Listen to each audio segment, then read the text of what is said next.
E estamos de volta com a parte 3 do informativo 864 do STJ, julgados agora da quinta turma. Iniciamos com o julgado que foi inserido no Código Penal, destaque da seguinte forma: a verificação da autenticidade do documento não afasta a tipicidade do crime de uso de documento falso, pois o delito se consuma com a utilização ou a apresentação do documento, independentemente de causar efetivo prejuízo à fé pública ou a terceiros. Então temos aqui o crime de uso de documento falso, artigo 304, fazer uso de qualquer dos papéis falsificados ou alterados, a que se refere os artigos 287 a 302, pena a cominada, a falsificação ou a alteração. O que é que você precisa saber sobre esse crime? Tem que saber que é um crime formal, então ele se consuma independentemente de prejuízo causado. Você tem que saber que o simples fato de estar com um documento falso no bolso não é crime. Então, eu ando aqui com esse documento falso, nunca apresentei a ninguém, a nenhuma autoridade, então está aqui guardado. Não é crime de uso de documento falso. Por quê? Porque o crime é fazer uso. Se eu não estou fazendo uso, então realmente não é o crime. Além disso, há situações em que o documento falso não vai configurar também um crime. Qual é? É aquela falsificação grosseira. Então imagina, por exemplo, que você tem uma identidade falsa feita de canetinha. E aí, gente, isso daí não tem potencial para confundir ninguém. Então, não se trata de um documento falso.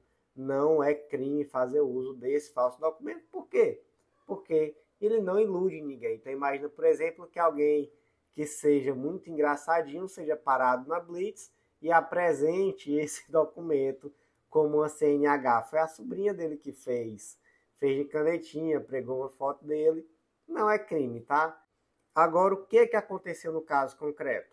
A pessoa apresentou o documento falso, era um documento que tinha o potencial de iludir, sim. Então, se fosse uma pessoa comum recebendo, facilmente acharia que era um documento verdadeiro, mas a instituição que ela apresentou, existe ali uma checagem de rotina. Então, sempre que o documento é apresentado, é feita a verificação para ver se de fato é um documento verdadeiro ou não.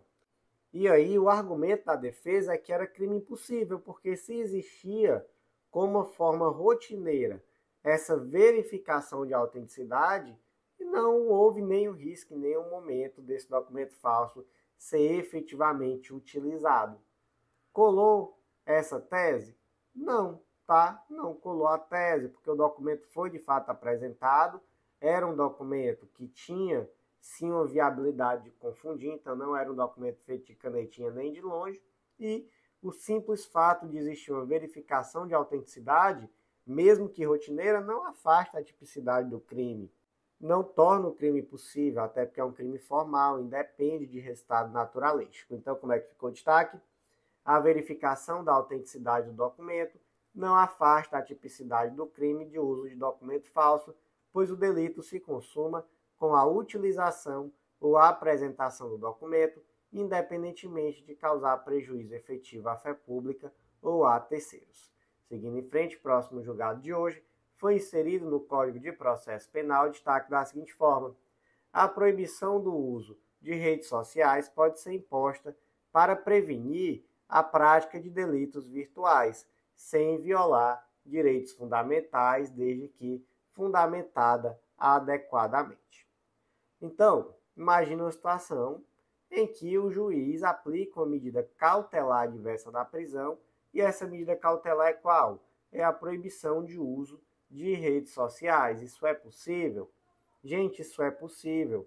E aqui todo mundo vai concordar comigo, porque antes que você pense em determinado político, tem nada a ver com ele, nem nada a ver com qualquer política. Então, afastado da política, nós podemos finalmente ter uma visão 100% técnica aqui, e eu acredito que todo mundo vai concordar que é sim possível nesse caso concreto. Então imagina que a Camila é uma digital influencer E ela passa a divulgar nas suas redes sociais várias casas de aposta. Então imagina que ela estava ali anunciando o Tigrinho.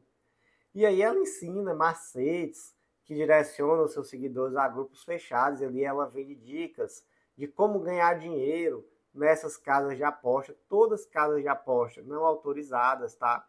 E aí, inicialmente, foi deferida a medida cautelar, determinando que ela parasse já de imediato de realizar esses anúncios. E o que ela fez?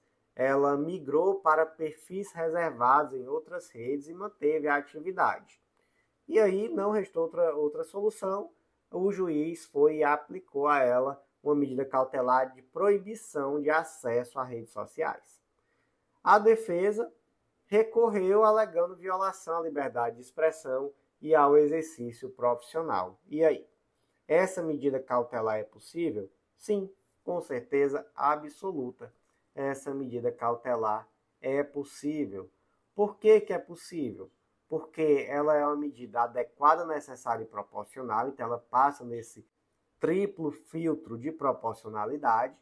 Ela tem relação, não é, concreta com a ação, a gravidade também da ação justifica, então isso reforça que é uma medida proporcional e houve inclusive uma reiteração de descumprimento de uma prévia cautelar que era menos invasiva.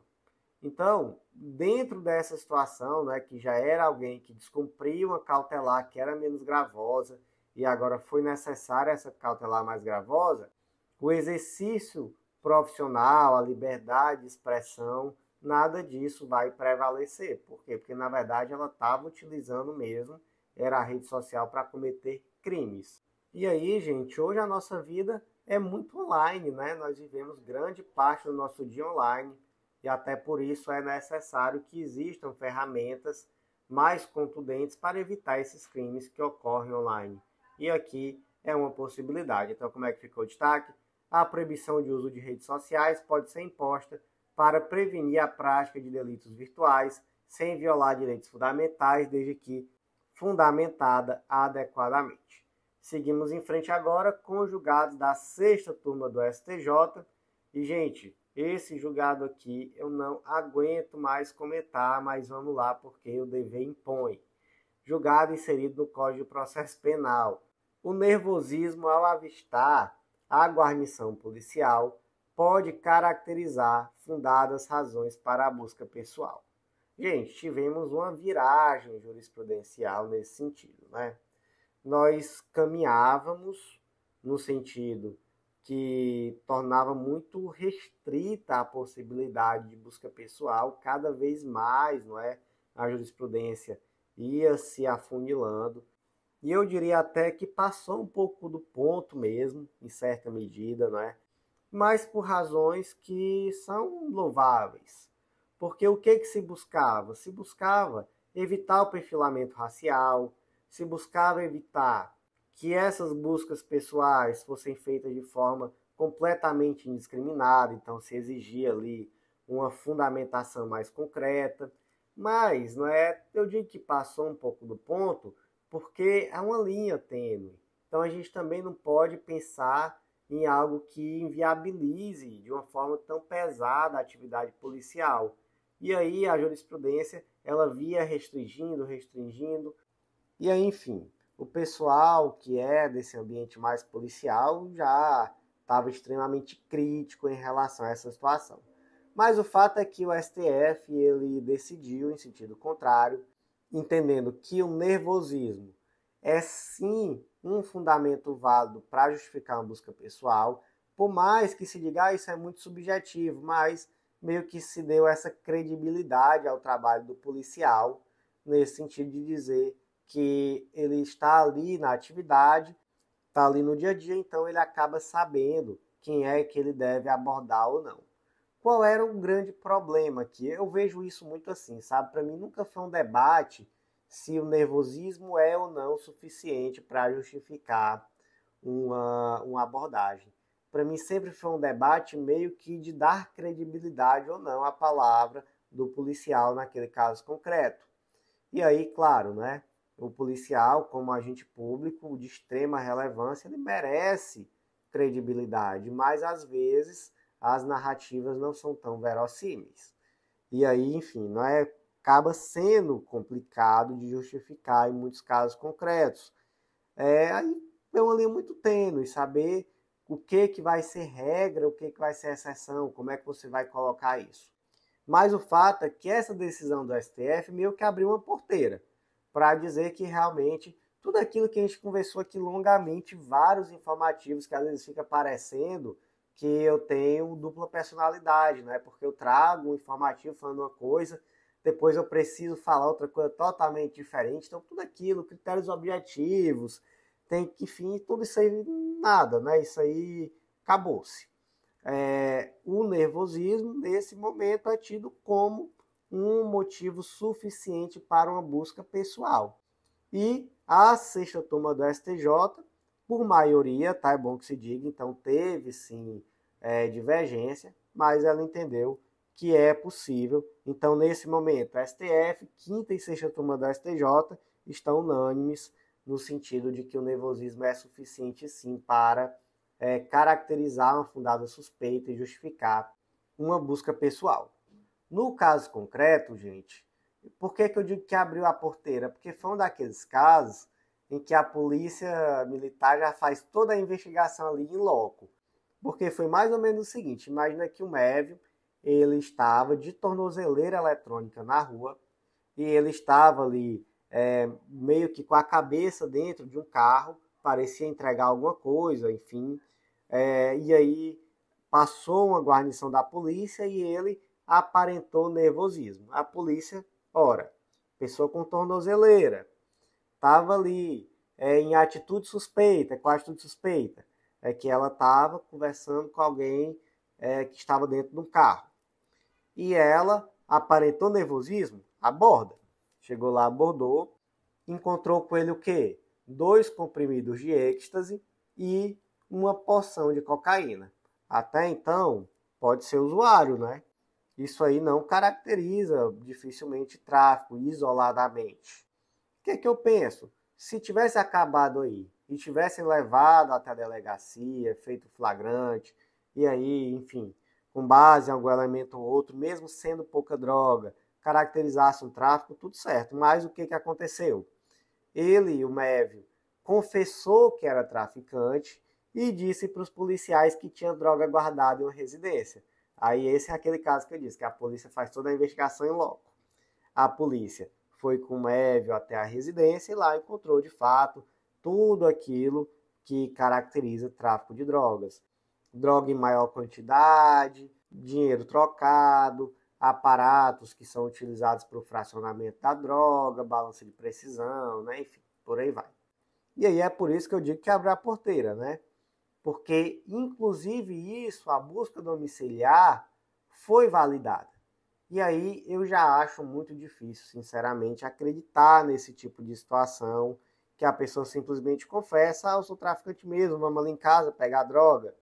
Eu acho que sem coação ninguém faria isso. Mas foi validado, então o que você precisa saber é que hoje a fundada suspeita ela pode sim ser por um critério subjetivo. Nervosismo, atitude suspeita. Então, ok, não é? Nesse momento, várias decisões que eu comentei aqui informativas estão como superadas, pelo menos momentaneamente, porque isso aqui muda toda hora, né? Inclusive, eu coloquei no material essas decisões que estariam momentaneamente superadas, talvez definitivamente, isso daí só o tempo vai dizer, beleza? Então, muito cuidado, tá? Nesse momento, 5/10/2025, que é o dia que eu estou gravando, todas as turmas do STJ e também o STF entendem que o nervosismo pode sim ser fundada suspeita para uma busca pessoal. Então, como é que ficou o destaque? O nervosismo, ao avistar a guarnição policial, pode caracterizar fundadas suspeitas para a busca pessoal. Seguindo em frente, próximo julgado de hoje, foi inserido no Código de Processo Penal destaque da seguinte forma: é inepta a denúncia que, ao atribuir a prática de crime contra a ordem tributária, limita-se a apontar a condição de sócio administrador ao denunciado, com base na teoria do domínio do fato, sem que haja qualquer menção à conduta que teria sido por ele realizada. Então imagine uma situação concreta assim, ó. Carla, Daniel e Hugo são sócios de uma empresa e o Ministério Público oferece uma denúncia contra os três, imputando a eles um crime contra a ordem tributária.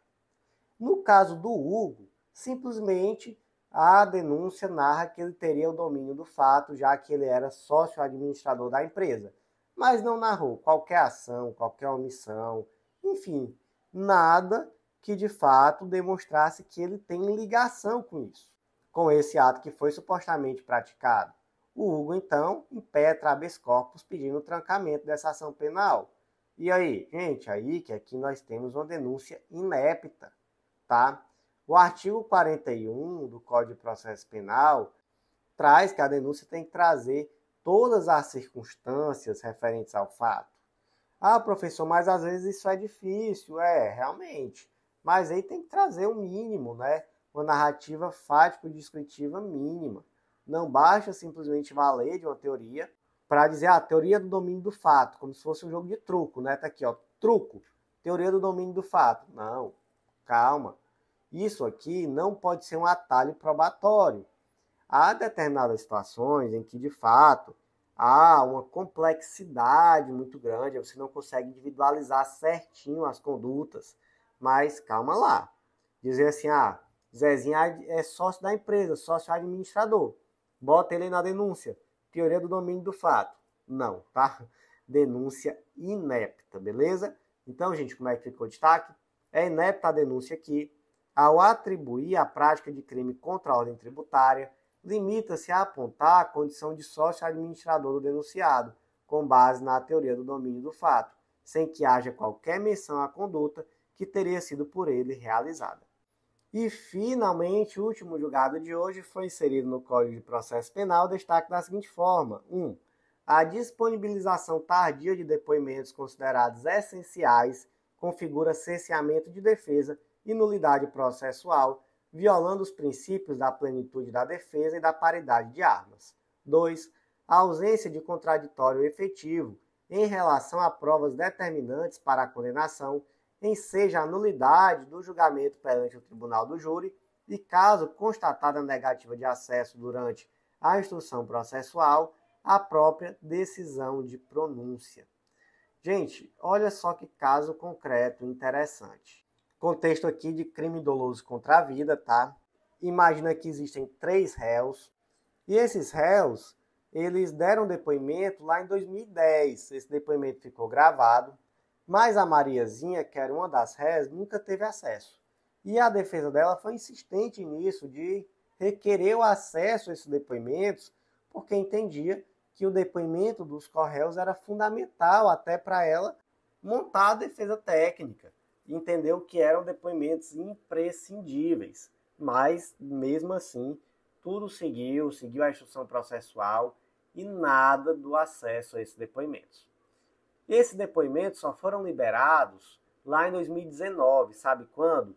No 7º dia do plenário do júri. Então, o plenário do júri ali, no 7º dia, aí finalmente apareceram lá esses depoimentos. Os advogados estavam tendo acesso pela primeira vez, no 7º dia do plenário do júri. E aí, naquele momento específico, a advogada ou advogado não arguiu a nulidade. Já vinha arguindo de forma repetida durante o processo, mas naquele momento não arguiu. E no prazo para a apelação, aí sim arguiu a nulidade, que seria que uma nulidade não só do júri, mas até mesmo da decisão de pronúncia, porque ela deveria de fato ter tido acesso bem antes, não é? Bem antes mesmo, prova já documentada. Então, súmula vinculante nesse sentido, né? Aí, gente, temos então aqui 2 pontos. Primeiro é esse, que não teve acesso, isso daí todo mundo, eu acho que até já entendeu que isso aqui realmente era uma nulidade. Mas o segundo ponto é que o advogado não arguiu a nulidade no momento do júri. E o artigo 571, inciso 8º do CPP, diz que as nulidades deverão ser arguidas, 8, as do julgamento em plenário, em audiência ou em sessão do tribunal, logo depois de ocorrerem. então se defendeu uma preclusão, já que nesse momento não foi alegada a nulidade. Aí, gente, nesse ponto, o STJ disse assim, olha, essa nulidade não é uma nulidade que é insta ao plenário, porque a nulidade não foi simplesmente no plenário, foi no processo como um todo. Então, se distingue aqui o que é uma nulidade endoprocedimental, que ela contamina a formação da prova e o debate probatório, do que seria uma nulidade plenária, que é aquela vinculada a incidentes ocorridos durante a sessão. Essas sim, as nulidades plenárias, vão de fato sofrer preclusão se não forem arguídas ainda ali durante a sessão do plenário do júri. E já as nulidades endoprocedimentais, elas não têm relação com o júri, elas têm relação com a formação da prova. E esse é um caso muito claro disso, né? Então, o que o STJ disse? Olha, anula tudo, vou devolver aqui para o primeiro grau para verificar o que tem como ser aproveitado. Então, tenta aí aproveitar o máximo que der, mas você vai ter que, inclusive, proferir uma nova decisão de pronúncia, ou enfim, se for o caso, né, de nova pronúncia, mas permitindo esse contraditório agora acerca desses documentos que estão sendo tão tardiamente disponibilizados à defesa. Então, gente, como é que ficou o último destaque de hoje? A disponibilização tardia de documentos considerados essenciais configura cerceamento de defesa e nulidade processual, violando os princípios da plenitude da defesa e da paridade de armas. 2. A ausência de contraditório efetivo em relação a provas determinantes para a condenação enseja a nulidade do julgamento perante o tribunal do júri e, caso constatada a negativa de acesso durante a instrução processual, a própria decisão de pronúncia. E, meus amigos, por hoje foi isso. Eu agradeço muito a você que ficou aqui até o final, então já deixa aquele like, curte, compartilha, marca a gente quando compartilhar na sua rede social e deixa aquela avaliaçãozinha de 5 estrelas no Spotify que fortalece demais. E se não for pedir muito, acessa também legislaçãointegrada.com.br e vem conhecer nosso Clube da Lei, que eu te aguardo também lá no nosso clube. Então, por hoje foi isso. Eu agradeço a você que viu até o final e até a próxima.